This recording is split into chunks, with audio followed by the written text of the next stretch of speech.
Good afternoon, everyone, and a blessed divine mercy to all of you. We thank Rita and Karina. Where are you, Karina? There's Karina. The two of these ladies from the parish have been working hard to put this together for us. And so we welcome you all, especially to our resource speakers, Dr. Gloss and Dr. Agoncillo, for being with us this afternoon. One of the things that Rita mentioned to me earlier, Father Ray, there were only 8 who signed up in the QR code. Maybe that's something new, we do not know. But this afternoon, we have the lay faithful. When I say the faithful consists of the ordained and the religious and the lay faithful. So we have the lay faithful, the ministers that work hard in the parishes. We have religious. We have Sister Olga here, from the Good Shepherd Sisters. And then we have priests too, and deacons from different parishes who are here. And we have a bishop with us from the Philippines, Bishop Milo. This just shows, sisters and brothers, how important this ministry is, this topic for all of us, where we can be sources of hope.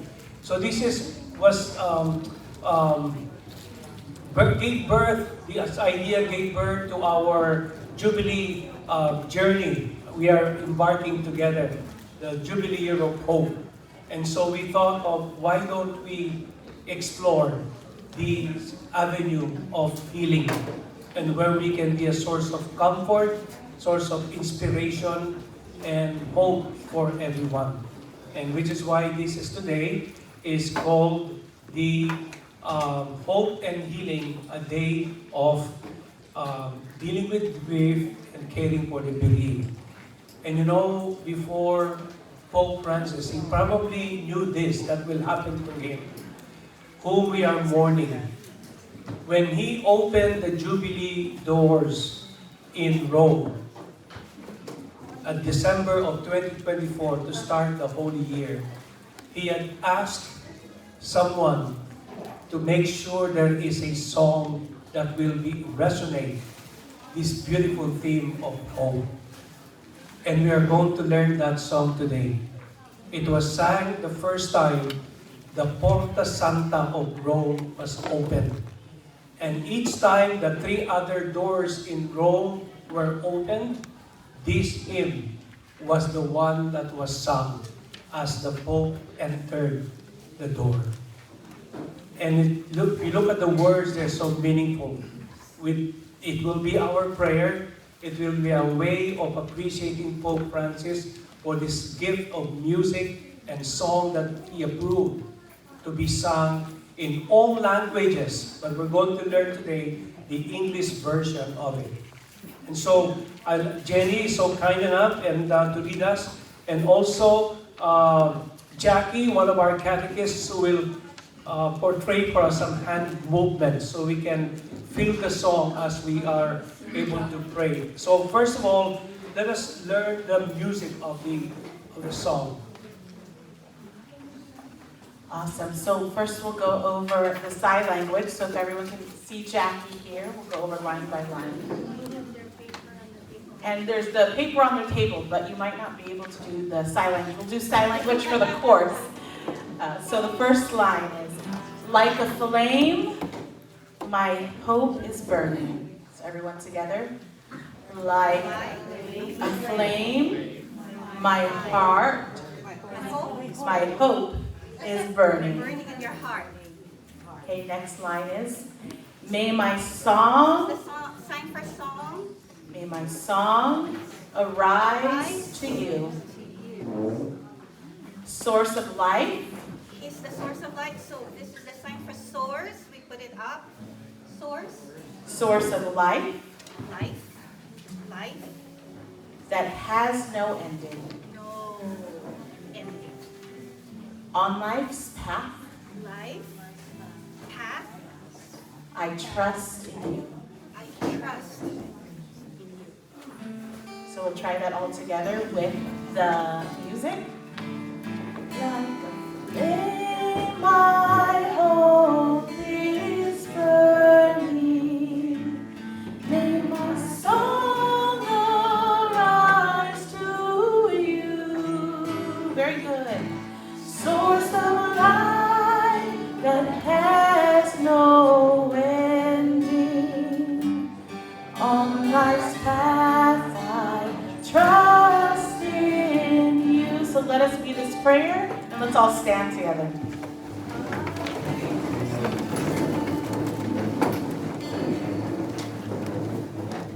Like a flame, my hope is burning. May my song arise to you. Source of life that has no ending. On life's path I trust in you. Like a flame, my hope is burning.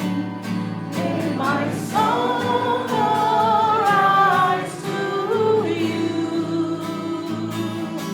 Source of life that has no ending. On life's path I trust in you. Every nation, tongue, and people find a life within your word. Scattered fragile sons and daughters find a home in your dear Son. All together. Like a flame, my hope is burning. May my song arise to you. Source of life that has no ending. On life's path I trust in you. God so tender and so patient. Dawn of hope, you're here for all. Heaven's earth are recreated by the Spirit of light set free. Like a flame, my hope is burning. May my song arise to you. Source of life that has no ending. On life's path I trust in you. Raise your eyes, the wind is blowing. For our God is born in time. Son made man for you and many, who will find the way in Him. Like a flame, my hope is burning. May my song arise to you. Source of life that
really enjoyed that. Yes. So we will sing it again later. Okay, so at this time I would like to bring our speakers. So again, we have Dr. Dawn Gross and Dr. Analigaya Agoncillo, who will be talking to us about hope and healing, dealing with grief and caring for the bereaved. So without further ado, Dr. Gross, come on over. Thank you.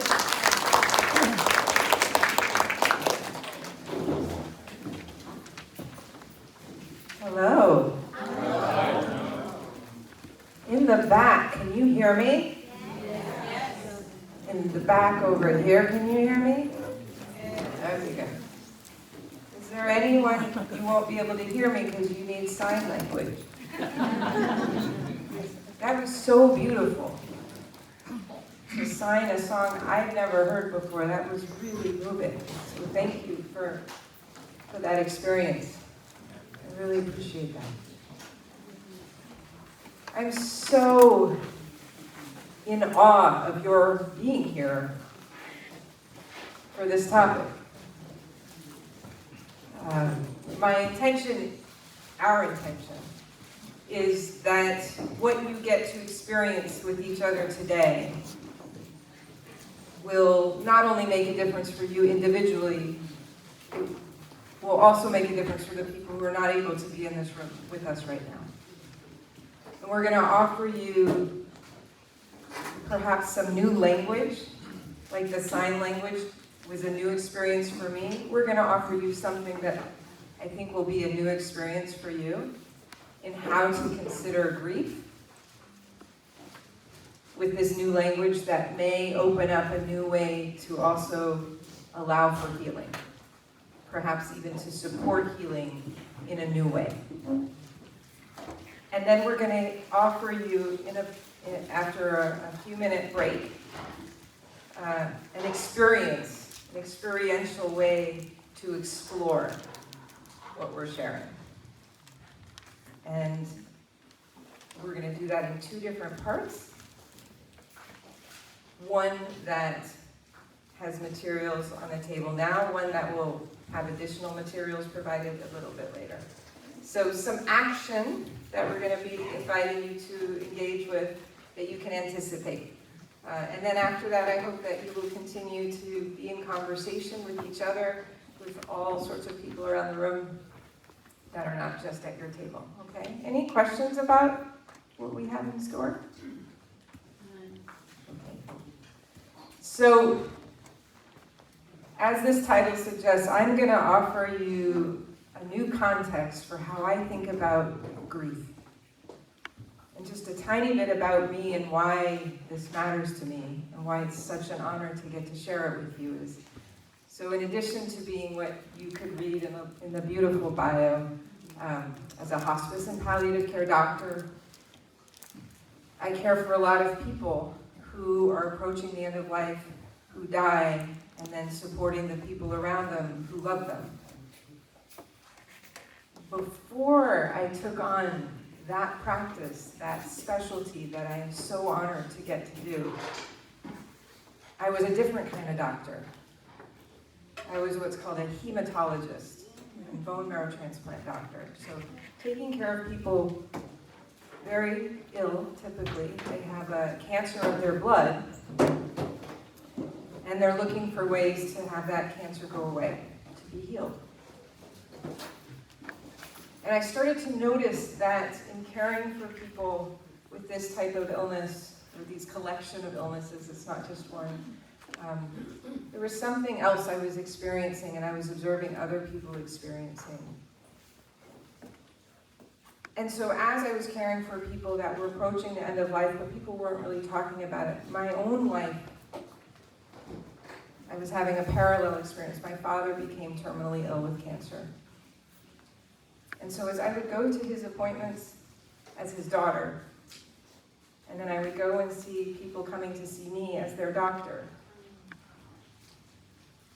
I would be engaging in these conversations from these two different places, but I'm the same person. It's all just me. And my father was trying, as he did his whole life, to teach me what mattered to him. He was as prepared as anyone I've encountered for death. I wonder if Pope Francis, too, I never got to meet him, but I suspect he spent most of his life being fully alive and preparing for death. And there's something that my father was teaching me about being so aware of mortality, that in fact that's what gives us an aliveness. That when we know something is precious, we pay closer attention to it. And so while my father could be aware that the end of his life was approaching and he could help me be aware of that, the reality is that when he died, I was not prepared. I couldn't know that kind of pain. It was unknowable. It doesn't matter if someone talked about it, or I read a book about it, or listened to a podcast about it. They didn't exist then, but that kind of knowing is experiential. And what I came to appreciate as I was experiencing this, and it's taken years since for me to then find the words, was that as I could hear myself, and maybe you too have your word, I was hurting. Somebody I love dies. It hurts. We often use language like, I feel like there's a hole in my heart. I feel like my heart's been ripped out of my chest. I can't breathe. I can't sleep. I can't think straight. I don't know what matters. I feel like I'm wandering. Does this feel resonant? Some of you have had this experience or are having it right now. So as I listen to myself, as well as listen differently, sort of like a new key change we heard at the end of the song, like I could hear a new kind of song, a new kind of note. I could hear these words, and I started to realize, actually, I think grief is an injury. As a physician, I often work in the physicalness of injuries. And it started to occur to me, I wonder if this is an invisible injury. So what happens if I play that out? If I test that theory, if you will? So I'm going to offer you a metaphor, okay? And see if this resonates for you. Imagine you're in a car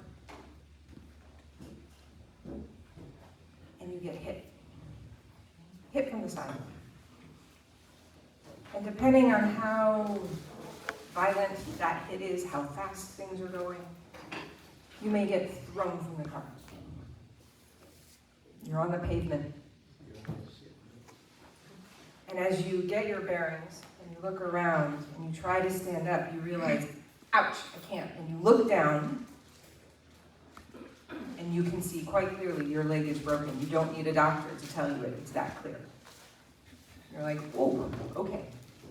I'm not going to walk here. Like, I need help. What's happened is serious, and it's not a matter of my mindset. If I just will it, I'll be able to stand and walk. That's not what's happening here. I have a severely broken leg, and I need help. And our society knows how to respond to that. We've actually built an entire infrastructure and training for non-medical people to know what to do if we see something like that. Do you know what it is? 911. We call 911, exactly. From a very young age, it may be the first phone number we learn, right? 911. We know what that means and when to invoke it. And 911 knows what to do when they get the call. They show up. They show up with people who are trained to assess the situation. So they come over and they're like, that looks like a broken leg to me. Don't move. We're going to scoop you up carefully on a stretcher, get you in the ambulance, and take you to the hospital. And again, you're not like, you know what, I got this. It's okay. Go about. There are other people. You're like, thank you. And maybe you go unconscious because you're relieved that you're in good hands. And there are people around you who know what to do. You don't have to solve for it. You're not the one calling 911. You're not the one telling the emergency medical specialist what to do. They're doing it. So they bring you to the hospital. Now more people come around you, more specialists who are figuring out what you need. Oh yeah, that's a severely broken leg. I think we should get an orthopedic surgeon here. Let's have them look at it. Maybe they need surgery. Let's check everything else out. What else may be injured? You're not directing any of that. You're allowing it. You're probably really grateful for it. So let's say you're really, really seriously injured. They take you to surgery, and then they put you in the intensive care unit, where there's, as the name implies, intensive support. Lots of specialists keeping very close eyes on you. Now, I've been fortunate to meet a few people in this parish, and I know there are a number of healthcare workers. So what happens when one is a patient in the ICU? What is that patient doing, the person in the bed? Anyone? Nothing, resting. They're resting! They're pretty much asleep, right? Maybe they're eating. Sometimes the eating is done for them, the nutrition, right? But really what they're doing is resting, because that's what the body needs to heal, right? That is a key component of healing severe physical injuries, is actually resting. I have a sweatshirt. I didn't invent this, but I saw it. It was perfect. It says RIP on the back, which in my profession, yes, we can have some interesting humor, but the translation of what the R and IMP stand for, not what you assume. Rest is productive. Rest is productive. In fact, it's essential. When we're injured, it's essential. So when we are in a physical ICU, our healthcare teams aren't going, why are they sleeping so much? They're like, yeah, they gotta rest. Let them rest. That's what they actually need to do. And in fact, the intensive care unit in a hospital is a very protective space. It's very restrictive. Not everybody just gets to walk in. Why? Because this person needs to rest. It's not time for them to make a grocery list or answer their work emails or navigate carpools or, no, they're resting. And when your world, your community finds out you are in the ICU as a patient, what happens? Community shows up. Community handles groceries, picking up children from school, caring for parents, work, settle down, find other colleagues, right? If you're in the bed in the ICU, you're not doing that. The world shows up around you, and you let it. Why? Because you're sleeping, you're resting. You're not in a position to negotiate anything. And you know what? Even in our very broken healthcare system, was a conversation for another day. They don't go, you know what? All right, so today is Sunday, Monday, Tuesday, so you'll be discharged on Wednesday, you get 3 days here, and then you'll be back to work. Right? Even in our broken healthcare system, that does not happen. No, you're in the ICU for however long you need to be in the ICU. And you, in the bed, are not deciding that. That whole team of specialists around you, they're the ones deciding that. Because their job is to assess and support healing. And they do that. And pretty typically, when one is in the ICU and has that acute, severe, life-threatening injury starts to stabilize, then they might consider, all right, You may be stable enough to leave the ICU now, and then we'll transition you to another part of the hospital. Whether it's a step-down unit or a regular floor, but it's a phase.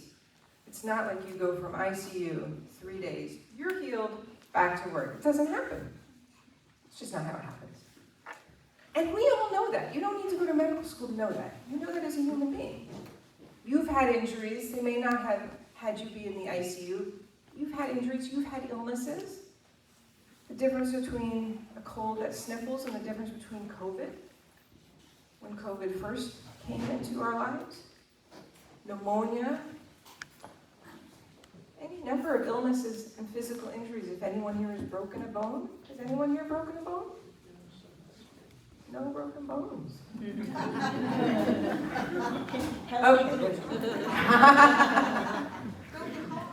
Broken heart. Well, we're going to talk about that. We're going to talk about the broken heart. Yeah, broken bone, broken heart. So, injury, illness, there's no time frame on it. It's whatever it takes for the body to heal. And we give a lot of space for that, both in the healthcare system and in society. We have structures around, expectations around that say, take as long as you need. You're injured, we see someone, say they broke that leg, say they left the ICU, we start to work with a physical therapist in the hospital, and eventually all the other injuries are stabilized. They can actually transition to, say, a rehab facility where they start to have more strength and resilience to work more aggressively with physical therapists, to regain that agility, to trust they can stand on this leg once again. And eventually, after they leave a rehab facility, they may go home and still start to work with physical therapy as an outpatient, and then maybe start to trust that they can go out without crutches or without a cane. The cast is off. But before all that, society, friends, family, work all saw you were really injured. What can we do to support you? And how's the leg doing? And you're not like shy to say, what leg? What injury are you talking about? I'm fine.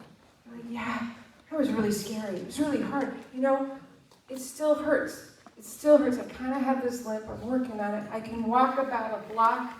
Can't quite walk 2 blocks to the grocery store yet. But as time goes on, and that injury continues through its phases of healing, what happens? Do we know what happens to our body after an injury? What gets formed? Scars. Yeah? Anyone here have any physical scars? Yeah. You just cut your finger, you're going to have a scar. You have surgery, you're going to have a scar. Now, some scars heal, quote unquote, really well. Like, we can't even see them anymore.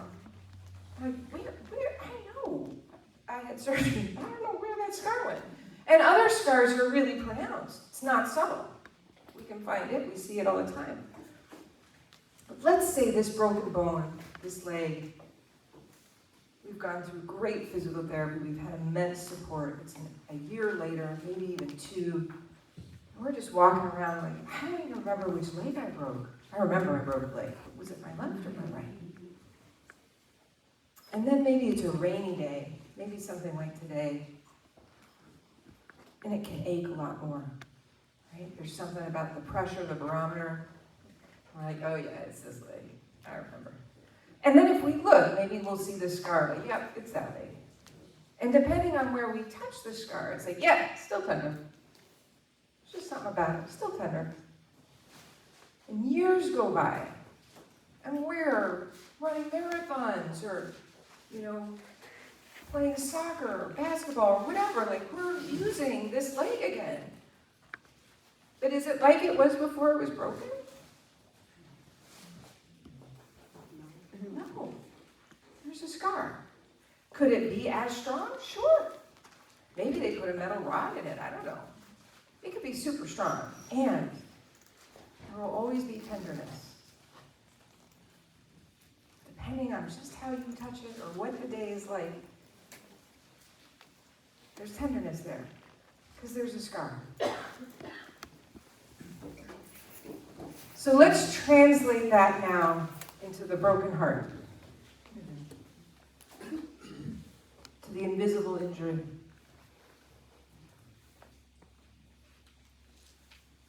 Pope Francis died. My father died. My heart broke. Broken hearts, yeah? And if it is core to who you are, this forced transformation in a relationship, you didn't ask to have change. It was forced. It's a break. It hurts. How do we support healing that injury?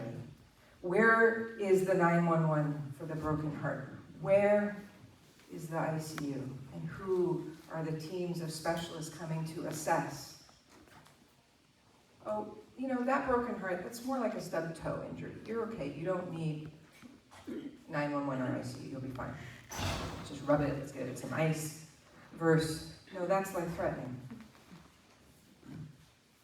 Actually, that's life-threatening. You need massive support. Our society doesn't yet have the refinement of assessing a grief injury the way we do a car crash injury, right? Imagine that same car crash, let's say it had 4 people in the car. You're all seated in different places. But the impact is one side of the car.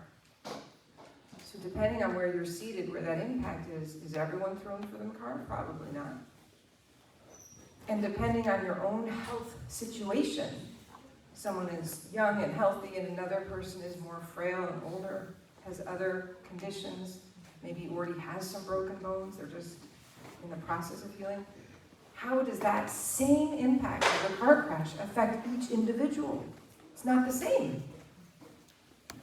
And again, in healthcare, we are trained, and as human beings, we do it automatically. We can assess, how hurt am I?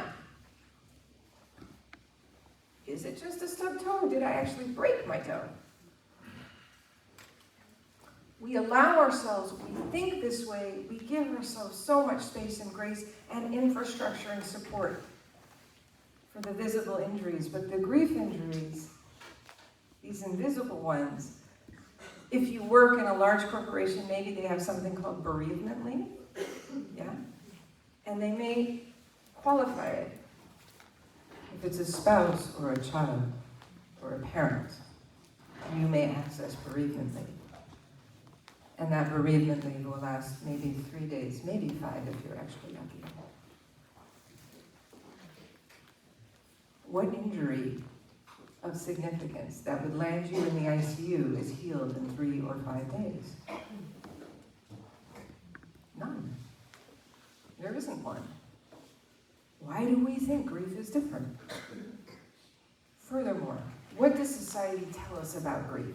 What is the language that we hear externally? It's the innermost. Sorry for your loss. It's the innermost that you cannot explain it. You can't explain it. We don't have great words. Yeah? It's your own. It's your own. It's for you to do by yourself. Get beyond, get over, move on. Does this sound familiar? You're still. Excruciating, yeah? That's an excruciating phrase. If someone actually asks the question, how are you? And if we're allowed to be honest with ourselves first and foremost, and then the person asking, I'm still hurting. I'm hurting today. Still. Yeah, I've got that too. It's excruciating. That's pushing on a wound, an open wound. People don't mean to be causing pain. We don't intend that. So what I'd like to offer you in this new context of considering grief an invisible injury to our loving heart, to our soul, to our spirit, whatever word fits for you. It's invisible. which makes it really hard for any of us to know when we're talking with someone, are they hurting? Do they know I'm hurting, right? When I have a physical broken leg and you can see the cast and crutches, there's clues for you out there. Oh, what happened? Are you okay? Are you in pain? What can I do for you? But with grief, when someone is aware you've had a grief injury, they won't use that word, but they're aware that you have lost someone that matters to you. Something's happened, whether it's a relationship that need not only invoke death, but a change, instead of forced transformation in a relationship that matters to you. That's grief. Often when people ask, how are you? It's not because they're actually asking you. They're asking for themselves. How are you? Is it okay if I talk to you right now? How are you? Which is really different than, how are you?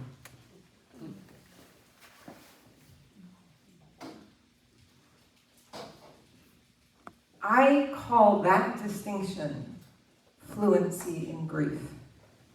The language of grief.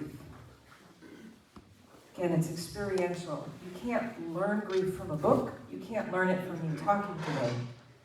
It must be experienced. Like a language, I do not speak Tagalog, but I recognize it. I can recognize when people are speaking it around me, but it does not make me fluent. I cannot start a conversation. So a lot of people recognize grief. Sorry for your loss. How are you? It does not make them fluent. And then they will say things like, if I tried to say anything, Todd, you'd just laugh at me right now. You'd be like, what is she saying? She has no idea. Right? I don't. And that's what we do. We bump up into, we mean well. We mean well. But we're saying things we don't know what we're saying. And it causes unintentional harm. Rather than getting someone who's fluent in grief, like someone who's fluent in any other language that you actually are trying to speak. So if you know that you are not fluent in grief, it's a blessing on one hand, and it's a challenge on another. So I'll tell you a personal story.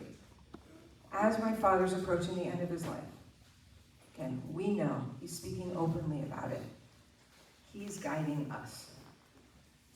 My husband, supremely supportive. We had 2 small children at the time. Every afternoon, every evening, I wanted to go be with my dad. He's like, go. I got the kids. It's handled. Don't worry about it. Go be with your dad. It was never a question. Anything I needed to do, any appointments I needed to go, whatever it was, he was like, I got it. Go. Go be with your dad. So supportive. My father dies. And within days, I don't have words to communicate what I'm experiencing. I'm, unbeknownst to me, in what I call the ICU for the soul, which is spelled I, as in I, the letter I, C, as in I see you, Y-O-U. I see you. I didn't know that's where I was. I was hurting that badly. I couldn't move. I couldn't get out of bed. I couldn't do anything. It was excruciating. My heart had been ripped out of my chest. I couldn't breathe.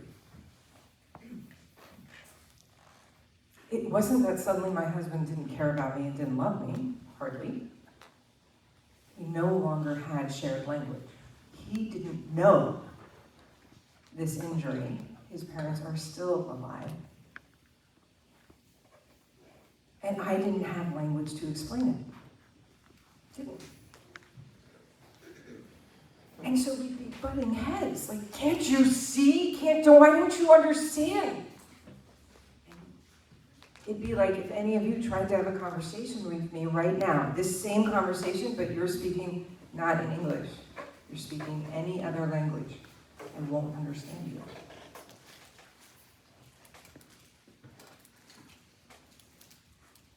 And what happens with an acute grief injury, right when it arises, grief is the only language you're speaking. You don't even realize it. It's the only language that's coming out of your mouth.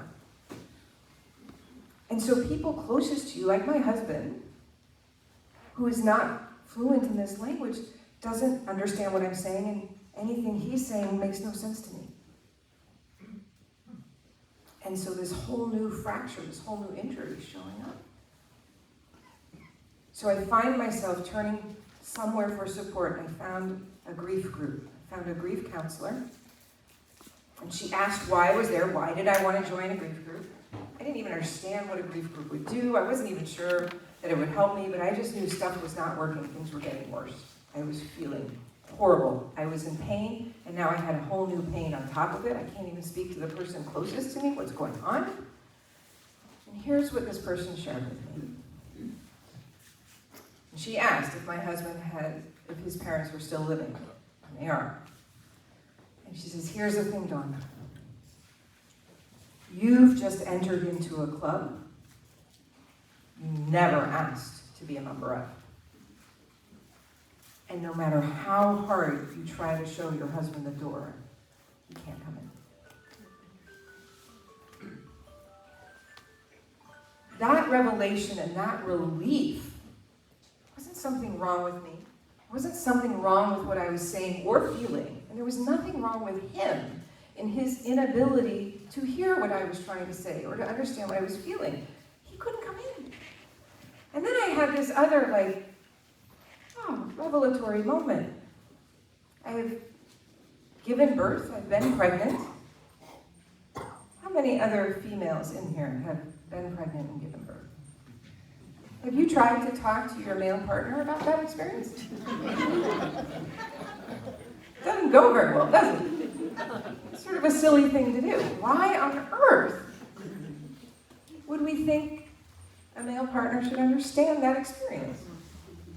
In fact, for women who've not had the experience, why would we expect them to understand that? If you want to share an experience, you share it with others who've had it.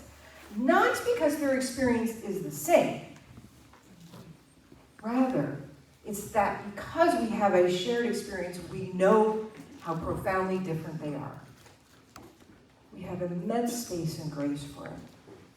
So I often say that grief is a shared experience, and by definition, it's relational.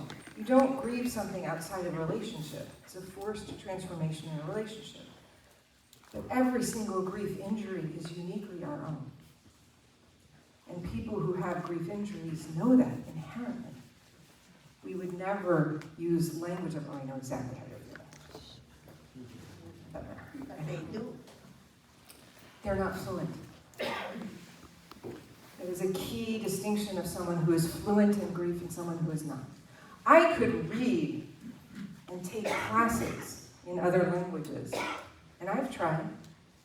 I'm not really a great linguist. It's not in my gene set. But I took Spanish, for example, for years in high school. And I can go to a Spanish-speaking country and get directions and end up where I intended. I can understand izquierda and derecha. Right? I can get it. But beyond that, does not make me fluent. So again, people can come to this who don't have a grief injury. People can read books. People can listen, including my husband. He's now been immersed in me speaking grief for years. That does not make him fluent. He's conversational, maybe, but he's not fluent. And that's a blessing for him? Absolutely. I would not wish this fluency on people. And it is a gift to be around people who are fluent when you are. So here I am with my husband, not able to speak to him. Here I have this new distinction of being in a club I didn't want to be in, and he can't come in. There's relief there. Oh, got it. Like when I'm pregnant, I want to talk to other women who are experiencing that. That's what a grief group does. Now I'm in a room with people who speak grief. And they're not using that language, but that's what shows up for me. And when we look at our lives, you may notice this. The people closest to us, when we incur a grief injury, if they're not part of that injury, they don't speak it like my husband. There's tension there, it's effortful, it's not easeful, it's not healing. But there's a second circle of people in our lives, people we've never thought we know well, but we know them. They suddenly start to come close. Just right away, they come close. And they don't even have to say anything. And I don't have to say anything.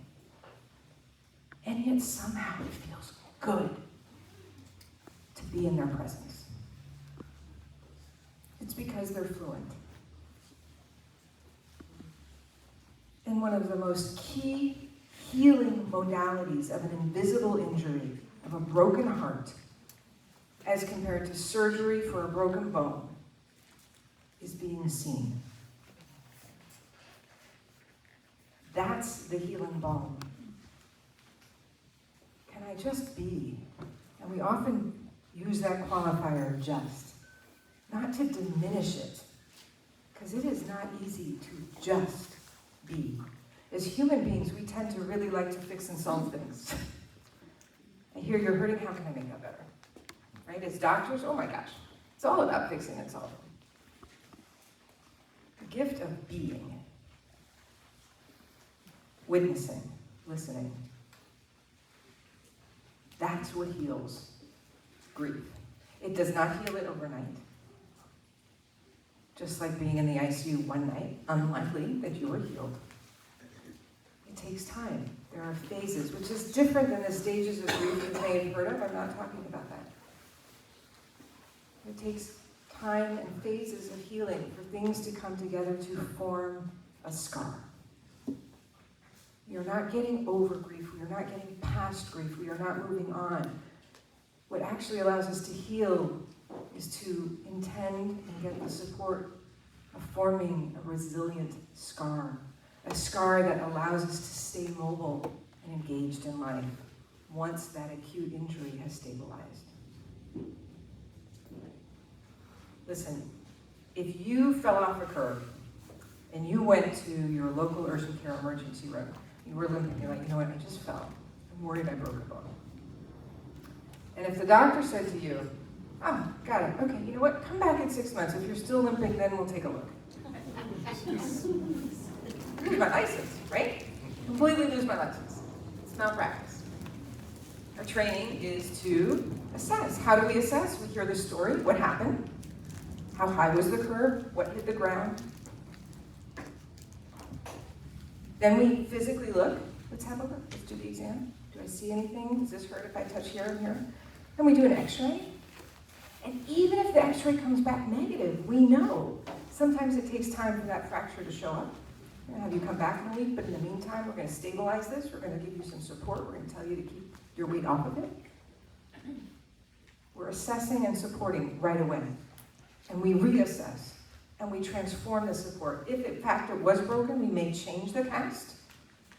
And we say, you know what, this is probably going to need to stay on for about 6 weeks, but we're going to reassess. What would happen if we said, and you maybe broke it like it sounds like you fell, yeah, that hurt, okay, let's just stick a cast on, there you go. For the rest of your life. Is that cast going to be helpful? For the rest of your life? It's going to probably cause some serious harm. So there's nuance to how we assess injury, how we support it over time.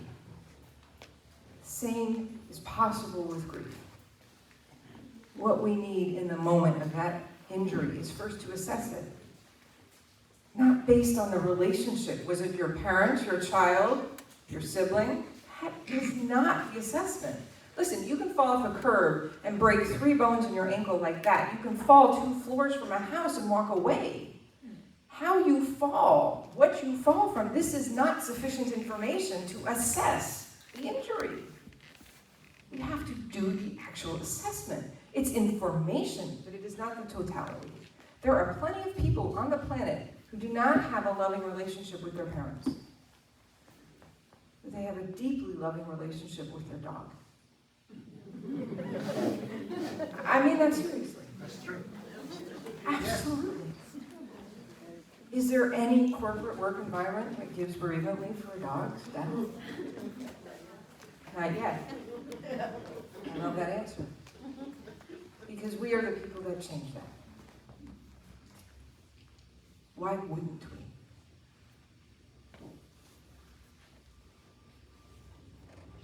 You're the only one who knows the pain. And until we have an infrastructure like we have for physical injuries, the burden of seeking help, of calling 911, of letting that support in, falls to the injured person. And that's unfortunate. Because again, if you had a physical injury and you're on the pavement, you are not the one calling 911. You are not the one driving the ambulance. You are not the one dictating who's doing surgery, and you are definitely not doing surgery on yourself. That's what we expect of people with grief. And we expect them to do it quietly and quickly and by themselves. And to never talk about it again. You would never do that for a physical injury. You would never say, still? So my invitation for you is to consider grief as an injury. You all have different injuries at different points in time that are in different phases of healing that can be re-injured. Listen, just because you get one broken bone does not preclude you from getting another one. And it doesn't even prevent you from breaking the same bone. You can have a grief injury on top of a grief injury on top of a grief injury.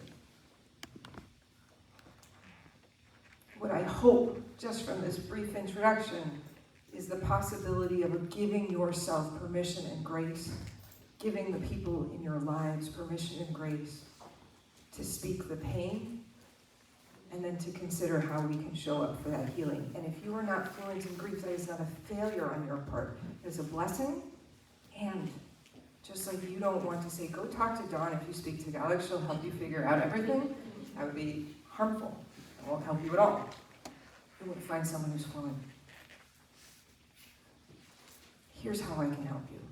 I'm not going to be the one who's best ready to listen and find the support, but let me find someone who can. Because they're out there.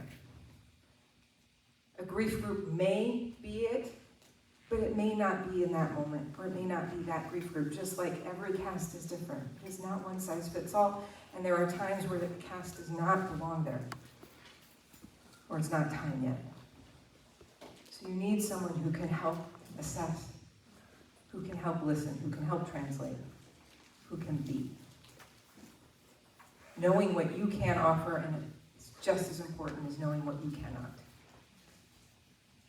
And it's really hard when you're the injured one to ask. And when others show up who recognize the injury, who are fluent, allow them in. Just allow it the way you would 911. Any questions?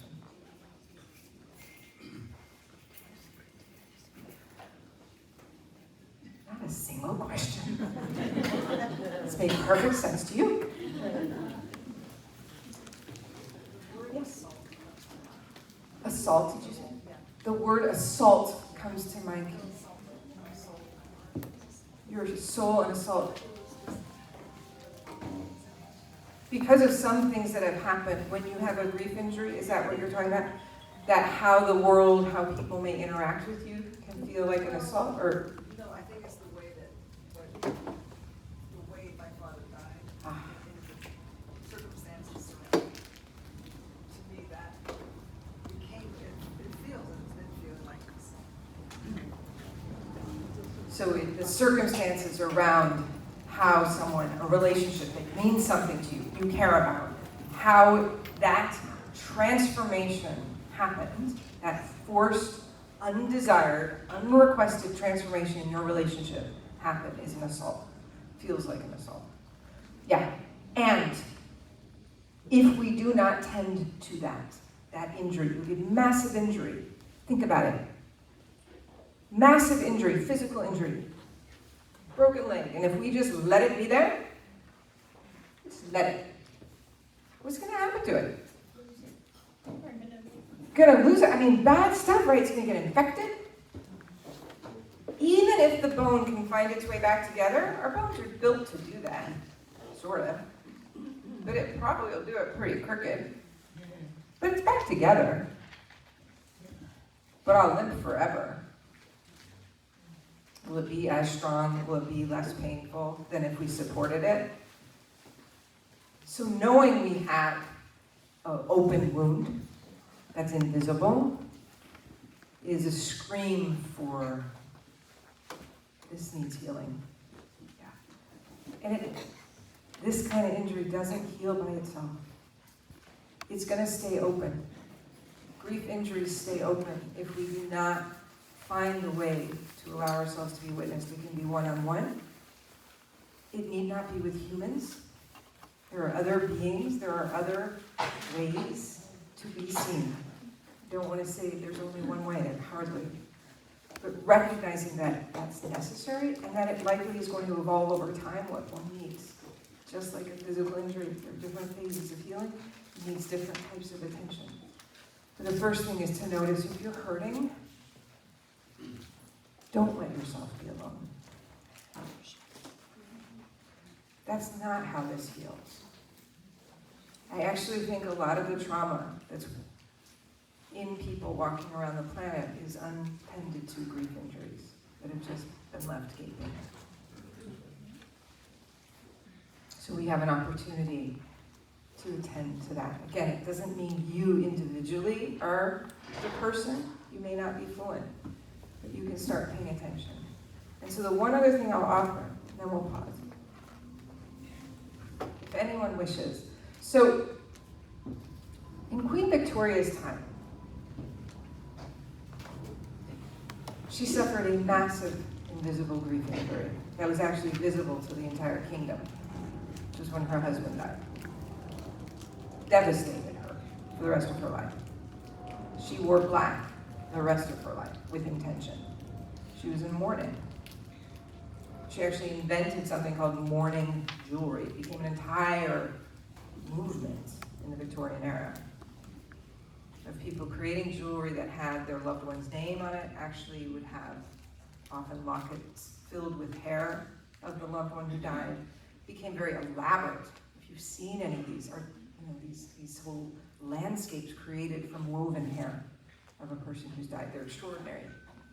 There have been museum exhibits about it you can see online. So this whole society, this whole culture around her adopted this visual cue. There's tremendous permission for grief to become visible. And she was in a position that what she did, people followed. So whole society, if you wore black, people knew, oh my gosh, you're grieving. You're grieving. What can I do for you? Just like if I had crutches and I was trying to go to the door, how many of you would leave? But wait, let me get the door for you. Right? It's a cue. It's a cue. I'm having trouble right now. I'm not walking the way that I want to be. That's since pretty much vanished. That societal agreement around making grief visible and tending to it is not what we tend to do. So what I have in this box is my version of attempting to bring back a visual cue. It's not the only cue. You all can invent something. You have such a beautiful, interwoven, connected community. You can invent your own. Maybe you have, and I don't know, and so forgive me if you have something. I have these little hearts in here. They're little tin hearts that I didn't do it here. I didn't have the dexterity to do it quickly enough, but I turn them into pins, and then I'll often wear it on my sleeve. So wearing my heart on my sleeve. Each one of these are wholly unique. They're cut from antique tins a friend of mine did. So no two are alike. Just like our grief injury. No two are alike. So they represent. And so by wearing it here, or if I have it in my pocket or wherever, this can hold my grief, but it also is an invitation. If someone sees this on my sleeve or on my lapel or wherever, they're like, what is that? And suddenly the door has been cracked wide open for me to talk about my grief injury.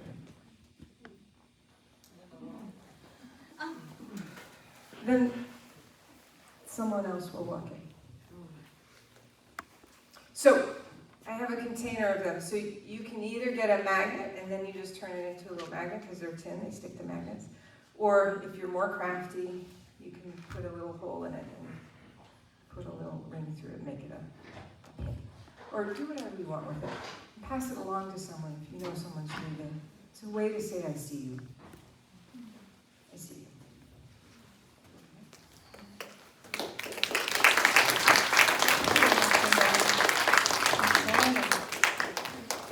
So at this time, we're going to take about 5 minutes and